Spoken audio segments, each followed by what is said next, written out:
স্কয়ারের সূত্রে গাণিতিক। ঠিক আছে, P1 V1 = P2 V2।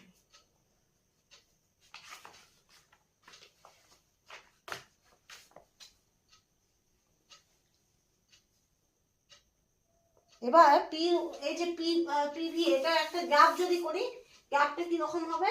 এরকম। এই ওপরে কি থাকবে? ওপরে পি থাকবে, নিচে পি থাকবে, এখানে পি থাকবে প্রেসার, এখানে ভি বা আয়তন থাকবে। ঠিক আছে, বোঝা গেল? তাহলে আবার দেখি বোঝা যাচ্ছে এক্ষেত্রে পি বেশি, এই জায়গাটায় পি কি আছে? সর্বোচ্চ, তাই তো?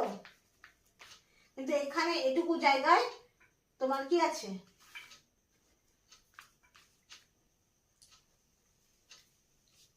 এইটুকু জায়গায়, এইটুকু জায়গায় কি আছে? আয়তন সর্বনিম্ন,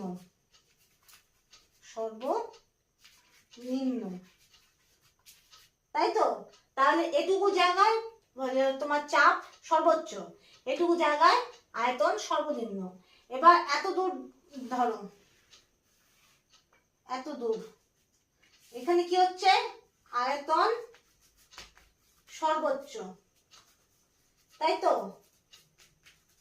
কিন্তু তোমার চাপ কত দূর হচ্ছে? চাপ কিন্তু এতটুকুই হচ্ছে, চাপ এতটুকু, এই জায়গায় গিয়ে চাপটা শেষ হচ্ছে, তা চাপ হয়ে যাচ্ছে সর্বনিম্ন।